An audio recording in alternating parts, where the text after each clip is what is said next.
On today's show, we are breaking down the San Jose Sharks prospect pool and grading their 2024 NHL draft class.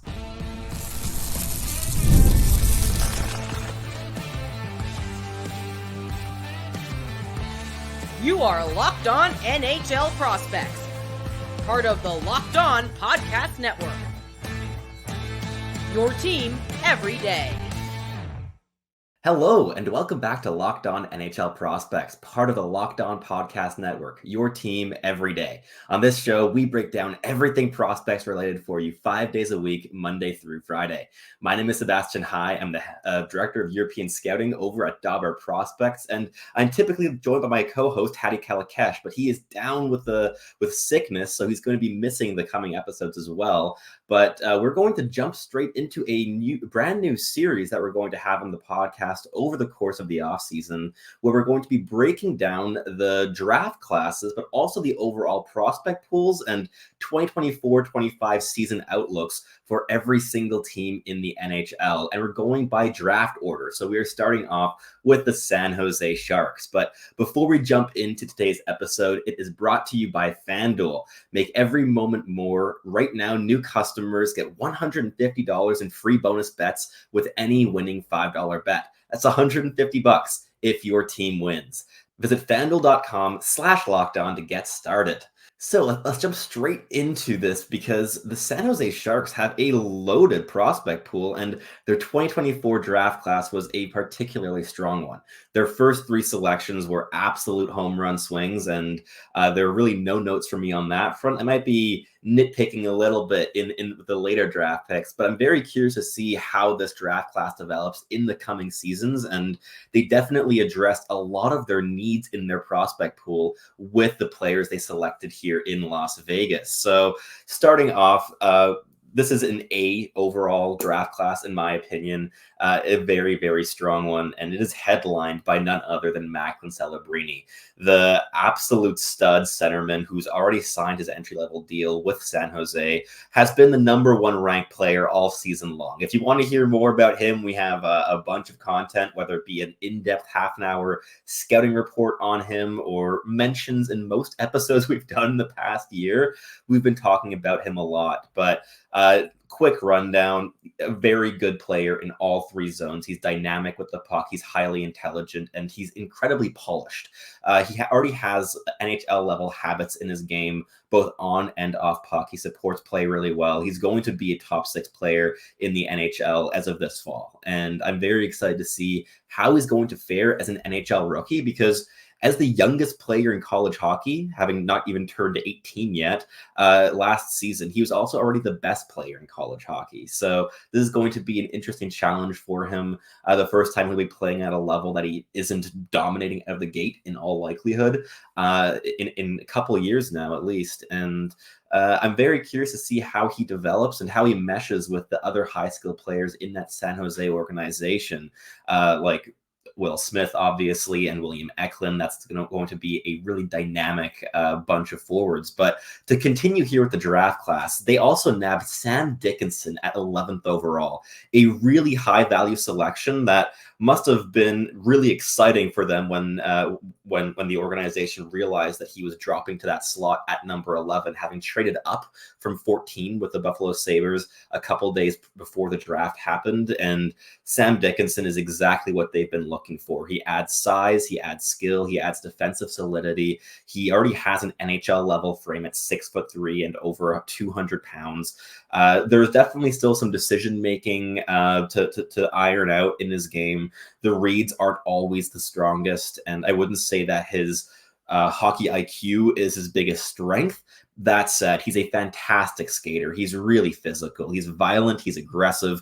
He has a lot of upside with the puck as well, having really played second pairing minutes with London at even strength and on the power play for much of his draft year season. He's going to play a bigger role this upcoming year, and I'm very curious to see how he's going to progress, especially offensively, having already scored 70 points in 68 games last year in a bit of a secondary offensive role. If he's handed those reins offensively, he could really, really pop off as a draft plus one player. But to continue here, Igor Chernyshov at 33, Also a fantastic selection for San Jose.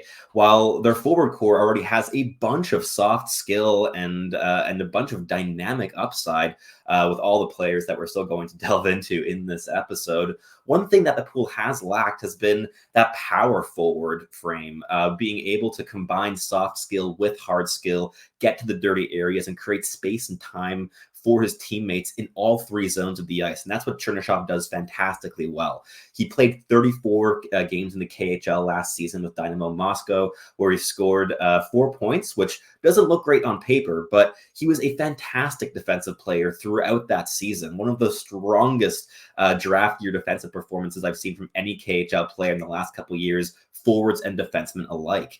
He's also really strong in the breakout. He makes good one-touch, two-touch plays. And his handling ability really allows him to open up the ice and solve quick little problems before moving the puck up to a teammate. He's a pretty solid skater. He's strong. He's physical. He's violent. He has a wicked shot. The playmaking game still needs a bit of work, but there's so much to like in his projection. And he could be a top 6 power forward if he really hits. And if the skill doesn't elevate him to that level, he still has a strong fallback game as a bottom 6 power forward checking defensive specialist. So really strong selection. He should not have fallen to the second round. And San Jose made quick business there on day 2, snapping him up with their first selection.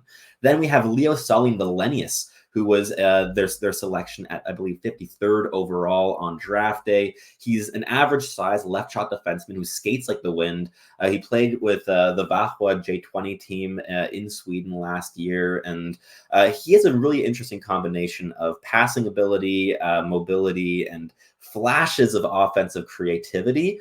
I will say the offense hasn't really progressed in the way that we were perhaps expecting it to a year ago, but he has refined his two-way game a little bit. There's definitely still inconsistencies, and his defensive reads aren't particularly strong, but he's grown a level of physicality to learn how to box out opponents at the junior level. And this is mainly a swing on mobility and flair and a hope to build a bit more of a solid foundation in the defensive zone. In the third round, they picked Carson Wetch, a really gritty forward who is probably not going to exceed the role of a bottom 6 checker at the NHL level, but he loves that role, and he does so with violence and grit. He likes to inflict pain on his opponents. He likes to annoy them. He likes to get under their skins. And I don't see really big offensive upside here, but as a complementary piece in a bottom 6 who just does a lot of the work that your teammates really appreciate and that fans certainly are going to appreciate, I think it's a decent value selection in this range. I think I would have gone for a bit of a higher upside swing and waited on Wetch for another round or two, but San Jose clearly spotted a need in their system to address, and Carson Wetch certainly fulfills that. In the fourth round, they swung on a 6'4" netminder, Christian Kirsch. This is a player who played last season in the U20 Swiss League for EV Zug, and he's transferring over to the USHL this upcoming season, and he was apparently the #1 goaltender on the list for San Jose in this entire draft class. So nabbing that player in the fourth round that they're clearly very high on and will get more eyes on with his transfer to the USHL. Very interesting swing here. Then in the fifth round, they swung on a pair of really big WHL defensemen in Colton Roberts and Nate Miskey. These are both guys that are 6'4". One's a right shot, one's a left shot. Miskey was a D+1 selection who put up a decent amount of points, just 10 under a point a game with Victoria, while Colton Roberts is a really hard-nosed Vancouver Giant from the WHL. And in the fifth round, I think there's decent value here with both players as potential bottom pairing pieces at the end of the day, but are adding some size and physicality, which is something that the defensive core had really been missing apart from Shakir Mukhamadullin. So makes a lot of sense for them. And then in the seventh round, they swung on another goaltender in Yaroslav Korostelyov, a Russian goaltender, a D+1, who was 6'2", 168 pounds. And he put up great numbers in the MHL last season, where he played 22 games and put up just over a .930 save percentage all season long. So really interesting draft class as a whole for San Jose. I think they met a lot of their needs in their pool here, adding some size, some skill, some really well-rounded players as well, adding a variety of styles to the mix of the prospect pool that I think are going to really and insulate the soft skill that they accumulated in the past years very nicely. We're going to jump straight into the overall prospect pool breakdown in the following segment. But first, a quick word from our sponsors over at FanDuel. I love sports. I love them so much that I never want them to stop. But with the off season here, sports just aren't as common right now as they are at other points in the year. But FanDuel still lets me keep the sports going whenever I want. All I have to do is open up the app and dream up bets anytime that I'm in the mood. This summer, FanDuel's also looking to hook up all customers with a boost or a bonus daily, every single day. That is right. So head over to FanDuel.com and start making the most out of your summer. Whether you want to take your swings on big upsets like, I don't know, Team Canada versus Argentina in the Copa America, or you want to play a bit safer and maybe go for the favorite in Team Argentina, the choice is yours with FanDuel. FanDuel, official sportsbook partner of Major League Baseball. Alrighty, let's keep this going here with the prospect pool breakdown. And the San Jose Sharks are spoiled for riches in this part here. Beyond just adding the players that we just discussed in the last segment, they already have a real wealth of prospects that they've accumulated in the past couple seasons. Whether it be a player that doesn't quite qualify for this in William Macklin, who took a massive step for San Jose last season, or Will Smith, who will be making his NHL debuts alongside Macklin Celebrini this fall and adding a ton of skill. Beyond just those players, there's a bunch of depth and a lot of skill as well in the perhaps slightly below A-level prospects. It could be Quentin Musty, a 6'3" high skill player who has a wicked shot, really good playmaker, and really silky mitts, who has been a dominant forward in the OHL for the Sudbury Wolves for a couple seasons now, and could really be a top 6 contributor long-term in San Jose. He might need a couple more years to develop and iron out some of the decision-making woes in his game and some of the immaturity in his habits.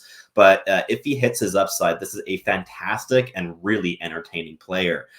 Beyond him in the forward pool, you still have Philip Biestedt, who didn't quite pop off quite as much this past season as the year before, but has made the switch to North America, and he looked really good in the AHL minutes that he did see. Daniil Gushchin can still make his big leap to the NHL this upcoming season with all the skill he brings to the table, the gorgeous goals he can score. He's able to pick corners from far out and has really nice combination of mobility, speed, and handling ability. The pace of offensive play with this player is one of the reasons that he's been a favorite of mine for almost a handful of years at this stage. You also have a complete opposite end of the spectrum in terms of forward, a guy like David Edstrom, who was acquired in the Thomas Hertl deal, who was a first-round selection by the Las Vegas Golden Knights last year. And while he doesn't really have the same top 6 upside that other players in this pool do, he doesn't need to. Celebrini, Smith, Eklund, Musty. There's a lot of these high-end forwards that are going to slot into top 6 roles long-term, which is going to allow Edstrom to be a bottom 6 presence and a real solidifying force down the middle. A solid two-way center who plays with physicality and grit, who makes smart reads in all 3 zones, gets to the dangerous areas offensively as a net front presence, and can really lock things down defensively. Beyond him, you still have a guy like Kasper Halttunen as well, who's worth a mention, who played a really solid season with the London Knights this past year, playing a middle 6 role on the wing, on their road to an OHL championship and a Memorial Cup run where they ended up losing out to the Saginaw Spirit, but really put in a good fight.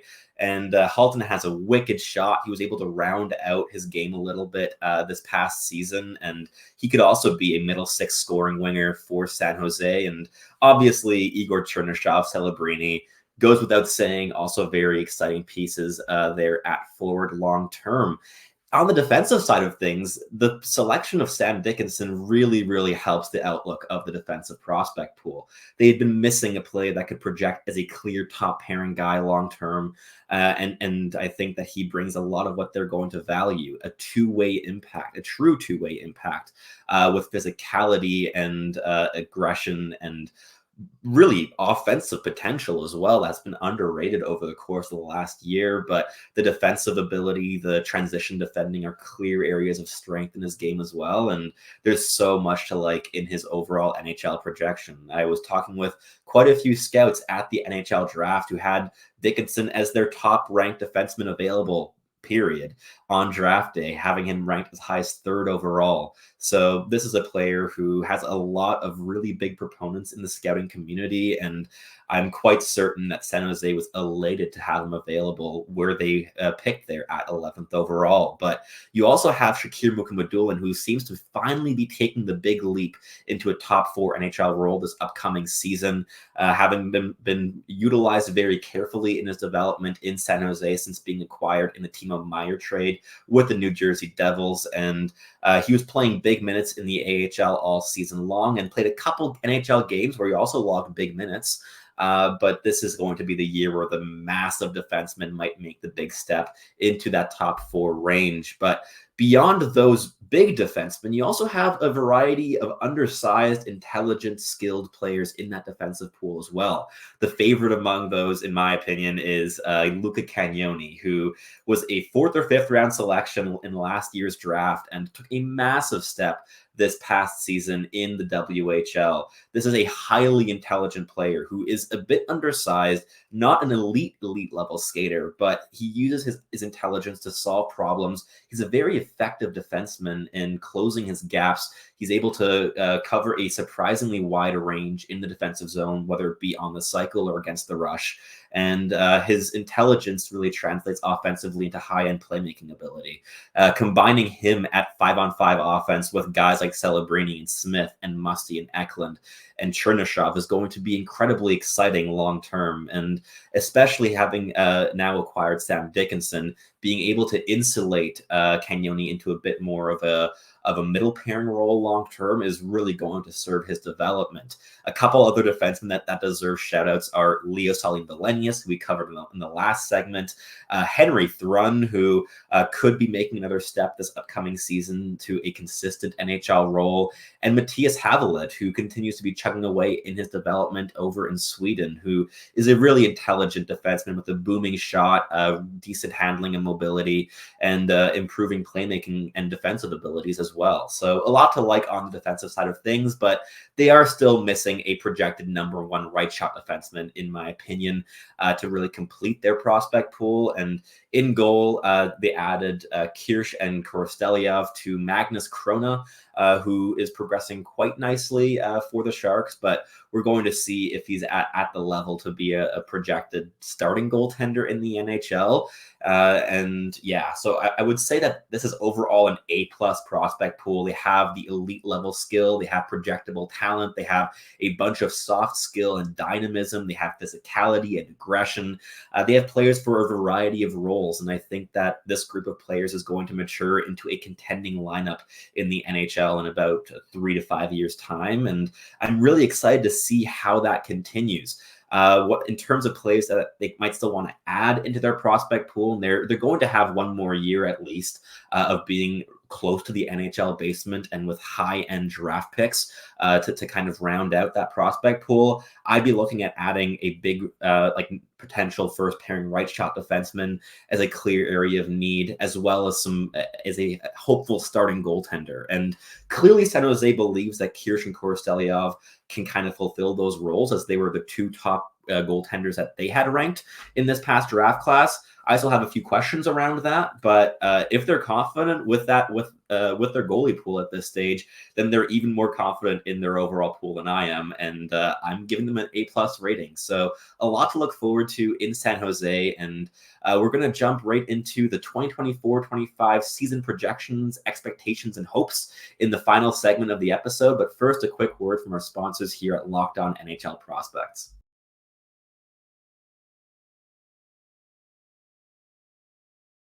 Alrighty, let's wrap things up here for the episode by taking a look at what the San Jose Sharks could do in the upcoming season. First of all, we have Macklin, Celebrini, and Will Smith more than likely making their NHL debuts. Both are now inked to their entry-level contracts, and I'm very curious to see how San Jose is going to utilize them at the NHL level. They're going to potentially combine with a player like William Eklund for really dynamic and entertaining power play sequences. I'm assuming at 5-on-5 they might be separated to have some more veteran presences to accompany them in their development. But I wouldn't be shocked at all to see Celebrini on the top line alongside a William Eklund by the midway point or even beginning of the season, because he is really that refined. He could play that role. If Connor Bedard could be a first-line center in his draft year, I think that Celebrini can as well. Bedard projects as a more of a franchise-level talent, but in terms of draft year refinement and three-zone impact, Celebrini is ahead in terms of development. So I think that's going to be a very interesting season to see what San Jose is going to try to be building. And I think one of the big key check boxes is going to be try to foster chemistry among the young talent. This is going to be a theme in these episodes of the teams towards the bottom of the standings that might not be contending for playoff spots just yet, being in a position to create chemistry among their young talents. We've seen this in the past couple seasons with teams like the Montreal Canadiens and Anaheim Ducks, giving a lot of responsibility to their young players and allowing them to carry the boat, even when they're making mistakes. And I think that San Jose is going to be in the exact same position this upcoming season, to really give a lot of trust in their young players, allow them to make mistakes and learn and to improve and to try things and to learn how to create offense at the NHL level and to learn how to defend at the NHL level. I think that you're going to see some growing pains as well, especially for a player like Will Smith, who, yes, dominant at the NCAA level and a really exciting prospect, but there's still a lot of immaturity in his game that's going to need to be ironed out in the coming season or two. So if you see him stumbling a little bit out of the gate, don't worry too much. San Jose is going to give him chances, and they're going to try to insulate him as well. But I wouldn't be too concerned along the same lines with a guy like Celebrini. Beyond that, I think that San Jose is likely looking at another bottom five finish in the NHL this upcoming season. They're going to be likely better than last year. It's going to be difficult not to beat out last season's performances. And I mean, adding in Celebrini and Smith alone is going to add a decent enough punch on the offensive side of things.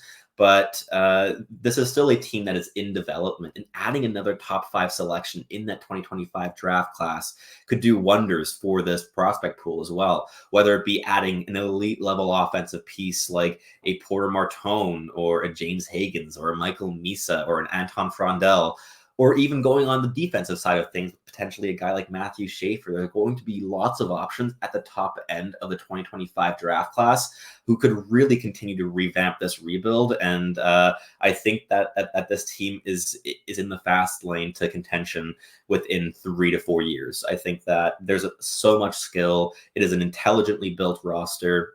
I've had some questions in the past couple years about how they've been building the roster, but adding Will Smith and Celebrini and Dickinson and Chernyshov and Musty in the last two draft classes have completely revamped the look of this pool. And I think that the outlook for San Jose is a very exciting one. And I'm very curious to see how this team is going to develop in the coming seasons. Beyond that, I also think that there are going to be quite a few defensive warts still in this team's game this upcoming year. This is not going to be one of the better defensive cores in the NHL. And with the number of rookies they're also going to have at forward this season, there are going to be pains. There's going to be poor games. There's going to be mistakes made. There's going to be disappointments and struggles and dry patches this year. But as a whole, I think that they're going to progress. They're going to learn to build chemistry together. You're going to see an entertaining power play unit in San Jose, which is very exciting. Adding Celebrini and Smith is going to completely revolutionize the power play. And I wouldn't be shocked seeing them playing like a minute and a half long power play shifts as well on a first power play unit alongside William Eklund. And I assume Fabian Zetterlund's going to be in the mix there as well as Michael Granlund. There's going to be an interesting mix of veteran players and young pieces, and I'm curious to see how they're going to kind of give out those power play minutes this season. But Yeah, it's a really fun roster. I think the Sharks are really on a really strong rebuild here. They are adding so much skill, so much versatility and adaptability to their prospect pool. And while it's going to need a couple more years to really end up into that playoff window for this team, likely around the time that Smith and Celebrini are signing their first contracts out of their entry level deals, this is a really strong foundation to build off of. And Mike Greer has certainly been proactive in making a bunch of moves, trying to revamp this roster and build intelligently and progressively for the future. But that wraps things up for this episode. Please let us know in the comments what you think about the San Jose prospect pool, what you think of their draft class, what your hopes are for Celebrini and Smith in their rookie seasons in the NHL, and which players in this pool we maybe may have missed in giving a shout out to, because with every NHL team, we're going to miss a name or two that the fan bases are really high on. So please let us know in the comments down below